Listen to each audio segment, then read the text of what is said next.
자, 이제 두 번째 시간입니다. 네. 네, 우리 또 메타버스를 주제로 해서 우리 어떻게 활용되고 있고 또 앞으로 어떻게 나가는지 대해서 우리 네. 얘기를 나눠보고 있는데요. 네. 우리 저 첫 이제 손님 이제 두 번째 손님 모셨습니다. 네. 누구시죠? 두 번째 교수님은 뭐 사실 소개가 필요 없는 분인데, 네네. 예, 제가 또 소개하면 또 저 아닙니까? 예, 짧게 좀 부탁드립니다. 네. 예, 서울대학교 의과대학 분당 서울대병원의 전상훈 전 원장님을 모셨습니다. 예, 네, 뭐 안녕하세요. 그래서 앞으로 미래 어떻게 네. 바뀔지. 예, 뭐 네. 사실 이제 제가 이 이야기를 우리 의료인들 아닌 자리에서 많이 합니다. 의료가 국가 경제에 얼마나 중요한가. 우리 네. 의료라는 거는 우수한 수준 또 보편적인 서비스라 이 두 가지를 잘 해야 되고 여기서 고용이 창출되고 하니까 국가 경제 건강에 굉장히 중요한데 사실 이게 좀 교수님 좀 간과되는 경우가 많습니다. 정책에서도. 네. 의료는 병원 안에서만 일어난다 이렇게 생각하는 경향이 네. 많아서 글로벌 최대 시장이고 뭐 자동차 반도체 다 합친 것보다 네. 훨씬 큰데 진짜 네. 크네요. 이 사실은 이제 우리가 뭐 예전에 섬유에서 시작해서 조선 반도체 자동차 휴대폰 오면서 계속 후발주자들이 따라오죠. 네. 그래서 미래 산업은 이제 헬스케어 산업인데 이게 우리가 적극적으로 육성을 하지 않으면은 앞으로 미래 먹거리가 없다.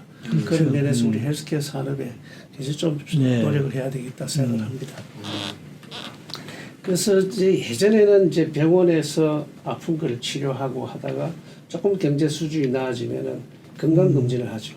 내가 있는 병을 증상이 나타나기 전에 찾자. 네. 근데 이게 점점 선진국으로 가고 사회가 진화할수록 이 나의 위험 인자를 관리를 해서 병으로 넘어가지 않게 하자.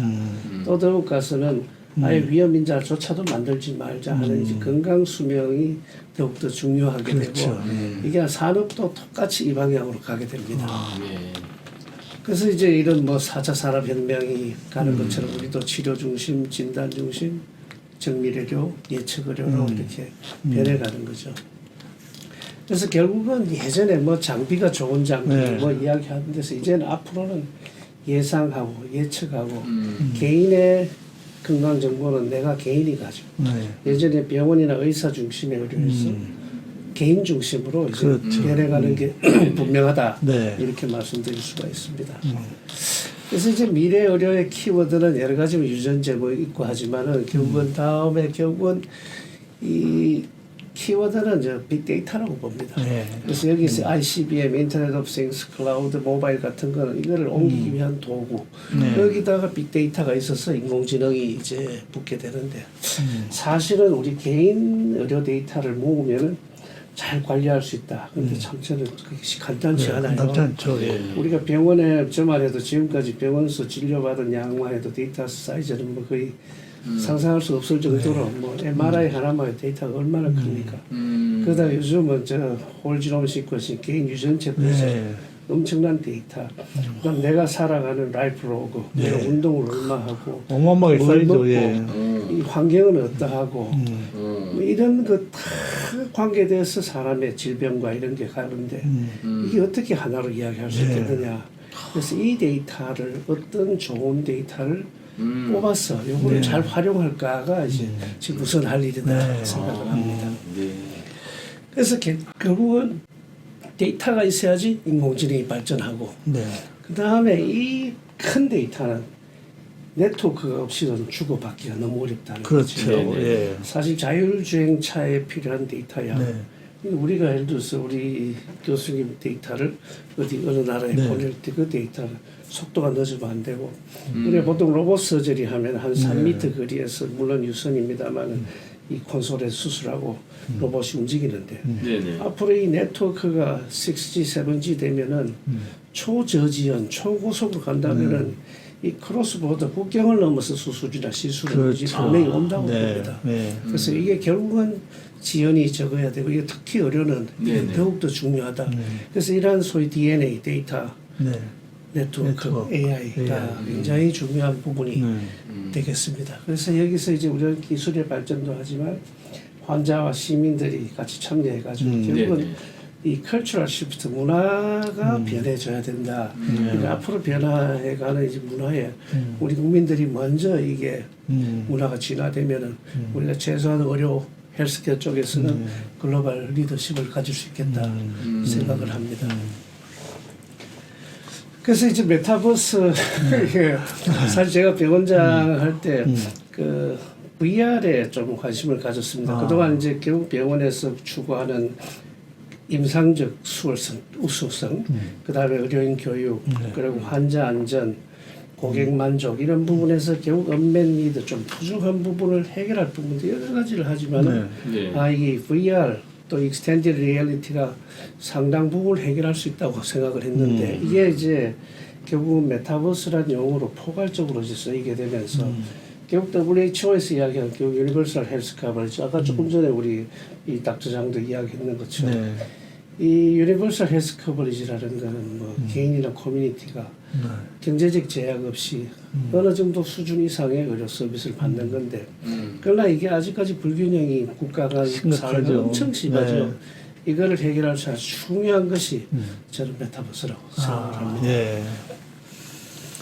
그래서 이제 가상의 예전에 소위 텔레메디슨 원격 의료 여러분 많이 들으셨지만 이제 조금 더 업그레이드 조금 포괄적인 의미로 예전에 좁은 의미의 텔레메디슨에서 이제 하버드 비즈니스 리뷰에서는 결국은 가용한 테크놀로지, 텍스트 메시지나 앱이나 이런 소셜 플랫폼을 통해서 시간과 공간의 제약 없이 헬스 서비스를 해주는 것이 이제 virtual 헬스다 이렇게 설명을 하면서 지나갑니다. 근데 이제 아시는 것처럼 이제 이미 뉴 갤럭시가 새로운 갤럭시가 만들어진데 이게 탈 것인가? 뭐 당연히 우리가 같이 가야 된다고 생각하는 상황입니다. 뭐 메타로 바뀌어도 다 아시겠고, 그러나 이러한 그 소위 범용 기술, 데이터 네트워크, AI의 이 확장 현실이라는 핵심 기술이 붙어서 이게 전체적으로 시간 공간과 이 조화롭게 원하는 방향을 만들어내는 부분이고. 이 결국은 이제 확장 현실은 여러 가지 기술이 망라된 데다가 인포메이션까지 붙이고 그다음 합틱, 촉감까지 붙이는 이러한 그 현실과 가상을 초연결시키는 아주 핵심 기술이다.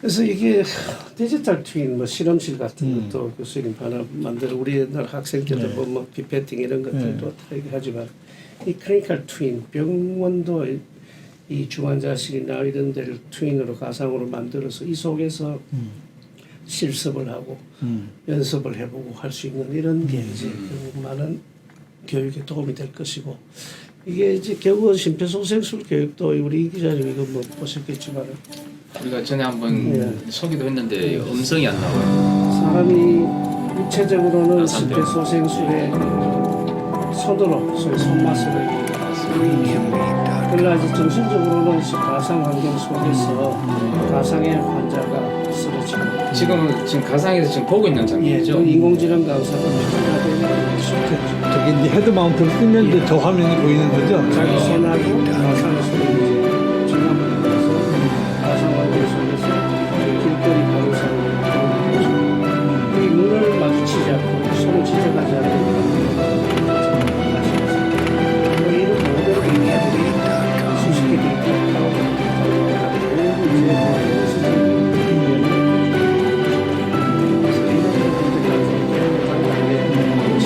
프로시저도 뭐 우리 예전에 병원 실습할 때는 그래도 환자들하고 조금 뭐 작은 프로시저 좀 시술해 볼 수 있었는데 요즘은 안 되죠. 네, 안 되죠. 그러니까 이런 것들도 뭐 주사 놓고 중심정맥 놓고 이런 것들을 이제 가상에서 연습하도록 해주는 것이 아마 의료인 교육에 중심 정맥 잡는 것도 가상으로 가능합니까? 가능합니다. 그래서 이 결국은 저희 병원에서 있을 때도 우리 우수한 교수들이 외국 가서 수술 교육을 하더라도 가르칠 수 있는 사람이 제한이 되고 외국 사람들이 와도 이게 비행기 요금부터 뭐 여러 가지 비용이 굉장히 크죠. 수술로. 이 좀 효율적으로 교육시킬 방법이 없을까 해서 특수 수술실을 만들었습니다. 아마 그때 만들 때도 그렇고 아마 지금까지도 이 교육용 수술실로는 세계 최고일 겁니다. 저기 이제 분당 서울대병원에 예, 있는 예, 거죠, 예, 실제로. 예. 네. 저기는 이제 4K, 8K 카메라, 360도 카메라, 형광 카메라, 그리고 이제 보이스 컨트롤, 디지털 병리, 그리고 수술실 안에서 실시간 화상회의가 외부가 가능하게 되고 유튜브나 네. 혹은 중계가 실시간된 중계실까지 방송실까지 갖춰져 있어서 굉장히 효율적으로 근데 어떻게 저렇게 교육을 많이 시켜요. 투자를 하셨어요? 저 수가도 못 받을 텐데. 저거는 뭐 돈과 관계없이 그러니까. 글로벌 교육의 네. 플랫폼으로 만들겠다. 네. 사실 돈 많이 들었습니다. 서울대학만이 가능한 일 같은데, 그죠? 우리 장 대표가 아까 사진 찍어놓은 그래서 그 이제 사진이 아까 이게, 수술장 예, 사진. 네. 이게 이제 이 기자로 지난번 한번 했죠. 네. 그래서 이게 참석자들은 이런 식으로 뭐 자기 사무실, 네. 심지어 집에서도 헤드마운트를 쓰고 들어올 수가 있는데 아. 결국 이 헤드마운트 자체도 네. 개동은 다 사기가 어렵지 그렇죠. 않습니다. 네. 그래서 처음에는 헤드마운트 HMD가 있어야 되는데 이제 애니 디바이스 뭐 노트북이나 패드도 되고 심지어 우리 오. 휴대폰에서도 휴대폰에서. 할 수 있게 만들었습니다. 물론 보이는 게 3차원으로 보이는 게 좀 부족하지만은 그래도 고개를 돌려보면 볼 할 수가 수는 있겠다. 있게. 예. 이게 이제 결국은 눈앞에 화면이 엄청나게 크게 나옵니다. 그리고 화면이 여러 개가 나올 수가 있습니다. 그래서 원하는 화면을 당겨서 확대해 볼 수도 있고 참가자들은 또 아바타로 들어오면 또 질문을 굉장히 열심히 해요. 아바타를 얼굴이 안 보이니까. 아, 그래서 굉장히 인터랙티브 보통 이제 줌이나 이런 2차원 라이브 서저리 하는 것과 수준이 다른 정도의 현실감이 있는 영상이 제공이 됩니다. 그래서 지금 가운데 있는 게 이제 심장 안에 승모판 판막입니다. 아, 저 판막이 심장입니까? 블루스탑. 왼쪽이 이제 심장 현재 블루 아웃. 초음파 수술팀이 보이는데 밑에 화면은 360도 영상입니다. 손에 물좀 줘봐요. 이거나 또 휴대폰에서도 이렇게 손을 돌려 여기 속선 좀 해줄래요? 제가 여기서 돌아보면 이게 바로 내 시각에 따라서 보이는 거죠. 마취 의사가 보이고 이쪽에 보면 인공심장 기계가 어떻게 돌아가고 현장감이 이리 있네요. 보면서 실제 수술실에 들어와 있는 것보다 더 잘 보이는 거죠. 잘 보인다. 다도 문안대 돌아볼 수 있으니까. 네. 저희 학생 때 실습할 때 생각하면 뭐 이건 격세지감이 학생들 느껴집니다. 교수님 뒤에 발판 놓고 네. 이거 잘 보이지도 않는데 사실 사실. 안 보이죠. 근데 그렇죠. 그 필드가 멀티플레이 보이면서 원하는 대로 자기가 돌아볼 수 있고 이 시술을 할 때 여기서 어떤 걸 하고 있고 다 볼 수 있기 때문에 이 실제 수술실 이상으로.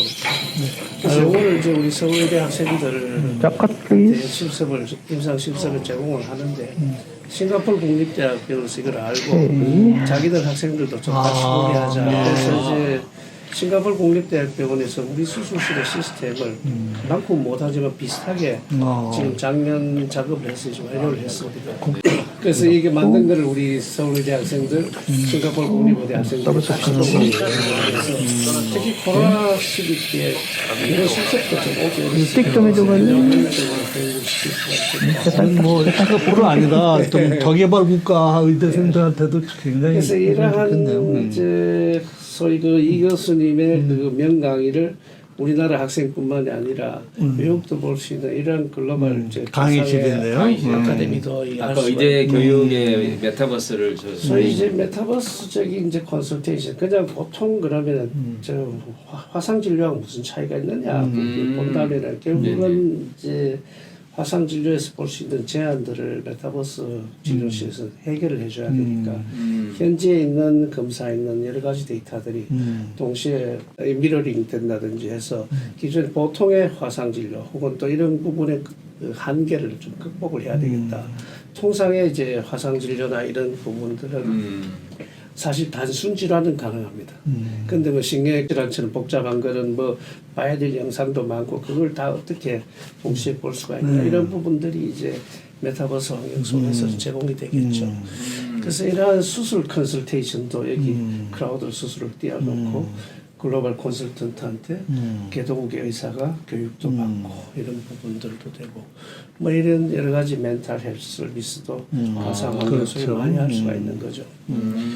그래서 지금 저 화면이 지금 실제로 되고 있는 화면인가요? 그래서 지금 이제 사실 항암 주사 맞는 사람들 사실 주사 맞을 동안에 뭐 대부분 휴대폰을 보시거나 뭐 잡지 보시거나 하는데 무슨 마음에 얼마나 편하겠습니까? 네. 그래서 그런 경우에 이제 가상 환경을 제공해서 스트레스라든지 그렇죠. 이 엔자이티 지수를 떨어뜨려주는 이런 임상 시험을 지금 하고 있고 이것도 지금 임상 시험이 거의 완료 단계여서 이거를 가지고 또 여러 나라 좀 같이 해보려고 합니다. 근데 이번에 그 1월달에 CES에서 이 디지털 치료제에 대한 토의가 있었는데 네네. 디지털 치료제가 발전하는데 첫 번째 배리어가 의사들이다. 의사가 아니에요. 왜 의사들은 날카로운 표준화된 지적인데요. 포맷에서 한국 맞아요. 바꾸기가 어렵고 네네. 또 환자한테 이건 디지털 보통 약하고 다르지만은 이를 설명하기도 싫고 또 의사들은 본인이 확신을 안 가지는 거는 이야기를 안 하니까 여기 대해서 또 잘 이해를 못하면 또 잘 안 되는 거죠. 최대 걸림돌이 의사네. 판토마인께서 네. 노령층들도 가상하게 잘 적응. 예, 어르신들이 걱정이 있으시네요. 조금 네. 좀 어지러워하거나 이럴 거 생각을 했는데 그거 조금 기술적인 부분이 있습니다. 속에서 움직임이 속도가 좀 빠르면 좀 많이 어지럽고 그 적응을 잘 하세요. 그리고 아까 말씀처럼 좀 다양하게 그거 쓸 수 있게 하려고 해서 애니 디바이스, 뭐 휴대폰이나 패드 같은 데도 볼 수 있고 노트북에서도 볼 수 있도록 다 만들었기 때문에 네네. 뭐 환경 적응은 잘 된다고. 그러니까 요즘 생각합니다. VR 기기 말고도 이제 핸드폰으로도 이렇게 같이 들어갈 수 있기 때문에 뭐 어지러운 거면 이제 다른 걸 활용해서 할 수는 있을 것 같습니다. 네. 되게 우리 항암 주사 맞는 분들도 이제 구역 진단 많이 납니다만은 이 부분 상당히 견디시고 또 필요하면 언제든지 좀 뺐다가 그렇죠. 또 쓰면 되기 때문에 이런 부분들은 그것도 이제 잘 속도가 하도록 좀 빨라지고 하면 그런 게 없어질 수 나아진다고 있어요. 그래서 결국은 중요한 거는 이제 우리가 얼라이언스 이렇게 소위 그러면 스마트 병원이 무엇인가. 저는 예전에는 뭐 전산이 잘 된 병원을 스마트 병원이라고 했어요. 요즘은 지금 이미 어느 정도 다 돼 있으니까 결국은 첨단 ICT 그리고 뭐 XR 같은 이런 첨단 기술을 적극적으로 도입해서 이렇게 끊임없이 혁신하는 병원이 스마트 병원이 아니겠는가. 그래서 그런 의지를 가진 이제 글로벌 병원들의 네트워킹을 했습니다. 그래서 뭐 영국, 미국, 유럽, 싱가포르, 남미까지 네트워크해서 우리가 공동에 예를 들어서 우리 환자가 지금 수술실 들어가는데 무섭잖아요, 안 들어가 본데 거기에 대한 공포를 줄이기 위해서 가상의 수술실 한번 들어가게 한다든지 혹은 환자에게 계속 낙상이 위험합니다 하는데 와닿지 않죠. 그 가상으로 경험하게 해서 이게 정말 조심해야겠다 이런 이제 공동의 이 뭐 만들 거를 이제 이 얼라이언스 같이 만들고 또 의료인 교육도 예를 들어서 인공호흡기 달려 있는 환자를 사고가 났을 때 어떻게 할 것인가 하는 부분들이 이 같이 가고 있습니다. 그래서 얼라이언스 간에 지금 질문 들어오신 병원 데이터 공유는 이제 국내법뿐만 아니라 사실은 대부분의 국가가 병원 데이터 공유는 잘 하지 않습니다. 그래서 우리가 환자의 자문을 할 때는 그래서 외국의 환자 진료가 외국 의사를 통해서 자문하는 형식으로 하고 그 환자의 수술은 이런 식으로 하세요, 이렇게 하세요, 어드바이스 하는 거고 만약에 직접 치료받으려면 역시 이제 한국으로 가야 됩니다. 근데 오기 전에 이미 글로벌 아주 우수하고 훌륭한 의사한테 이미 상담이 끝났고 그렇게 오면 훨씬 안전하고 다음 돌아가서도 다시 한번 안 와도 팔로우이 되는 그런 부분이 있어요. 그래서 우선은 그렇게 데이터를 질문하신 것처럼 이제 데이터가 국가를 넘어오지 않고 그냥 데이터 미러링해서 보는 걸로 끝납니다. 그 다음에 개인의 데이터는 개인이기 때문에 만약에 우즈베키스탄에 있는 환자가 저는 제 데이터를 올려서 관리하고 다시 보고 뭐 다음에 쓰게 해주세요 그러면은 클라우드 올립니다. 그래서 개인 동의한 부분은 국가 간에도 아무 문제가 없습니다. 그쪽 현지인이 동의를 하면 국가는 문제 없다. 그래서 되게 처음부터는 그런 걸 국내외법에 저촉된 걸 막기 위해서는 그 모니터 미러링으로 이제 보게 되는 거예요. 그래서 메타버스 환경이기 때문에 저쪽 거를 우리가 가서 보는 거. 이제 이 기자님이 예를 들어서 뭐 카자흐스탄에 어느 병원 실제 가서 보는 걸로 생각하시면 됩니다. 메타버스 공간 안에서. 그래서 이번에 영국에 최근에 기사가 하나 났는데 이 맨체스터 대학병원 쪽에 맨체스터 이 파운데이션 트러스트에서 기사가 나서 이 스마트 하스타 얼라이언스에 이 맨체스터 병원 그룹이 참여하게 됐는데 이거는 이제 결국 우리가 이 커팅 엣지 디지털 헬스 테크놀로지를 우리 환자와 우리 커뮤니티에 잘 제공할 수 있다. 그러니까 한국이 주도하는 이 여기에 우리가 참여했다는 거는 우리가 글로벌리 이런 부분에 앞서 나가는 걸 인정받았다. 이렇게 기사가 났습니다. 그래서 우리나라가 막 이런 부분을 상당히 앞서서 리드한다고 생각하시면 되겠습니다. 그래서 이제 그 메타버스가 사실 어려움은 좀 굉장히 독특하고 그나마 그 중요한 부분이 있고 하기 때문에 조금 다른 뭐 게임이라든지 엔터테인먼트 다른 부분하고 조금 다르기 때문에 어려움만의 특징이 있었어요. 이런 헬스케어 쪽을 하는 분들이 따로 좀 해야 되겠다. 그래서 작년 8월에 저 발기 모임을 하고 작년 11월에 맨체스터에서 첫 번째 컨퍼런스를 했습니다. 이 코로나 와중에 줌으로 하셨나요? 저는 맨체스터 갔습니다. 가셨어요? 아이고. 이제 이런 부분들이 계속 확대되니까 싱가포르이 이제 비즈니스가 굉장히 빠르니까 빠르죠. 이걸 활용한 그 싱가포르 텔레콤 내셔널 NCS에서 오가나이즈하는 이런 저 컨퍼런스를 합니다. 이 스타트업이냐 선생님 계시네요. 이 글로벌 전문가들 의견도 듣고 자문도 하는 이런 것도 굉장히 활발하게 싱가포르이 하고 있습니다. 그래서 제 2회 헬스케어 컨퍼런스는 저 호스팅을 한국에서 하기로 했고 이 첫 번째 세션은 이제 이쪽을 좀 많이 가는 병원들이 국내외 병원들이 현재 국내외에 적용하는 부분들을 소개하고 또 뭐 아카데믹 소사이티 우리 학회는 제가 회장을 맡고 있는 아시아 심장혈관 흉부외과 학회는 이 메타버스 개념으로 이 XR 컨퍼런스를 우리 어떻게 교육시킨다 이런 걸 하고 두 번째는 뭐 오큘러스라든지 뭐 림모션이라든지 이러한 이 VR, XR 관련 테크 컴퍼니들의 현재 상황 또 새로운 개발 사항을 공유를 하고 세 번째는 관계되는 회사들 우리 아까 말씀하신 대로 국내 회사도 좋고 여러 회사들이 자기 회사에 하는 부분을 소개하고 물론 이 메타버스 공간 속에서 부스로 들어가서 각자 원하는 사람 들어가 볼 수가 있는 이런 컨퍼런스가 5월에 있으니까 여러분들 많이 참석해 주시면 언제 좋겠습니다. 하세요? 5월 13일. 되게 이 정도로 좀 소개를 드리겠습니다. 네. 하여간 이거 뭐 그동안에 많은 일을 하셨네요. 또 흉부외과 하시면서 이 화면도 일종 메타버스 그렇습니다. 공간인가요? 그 아까 그 게더타운 그런 아주 그거랑 좀 다르게 또 좀 리얼함이 좀 살아 있네요. 좀 어려우면 조금 분위기도 좀 다르죠. 네. 조금 어려울 수도 있었는데 그래도 워낙 원장님께서 쉽게 설명을 해주셔가지고 많은 도움이 됐으리라고 확신합니다. 2주 후에 다시 뵙겠습니다. 안녕히 계십시오. 안녕히 계십시오. 네.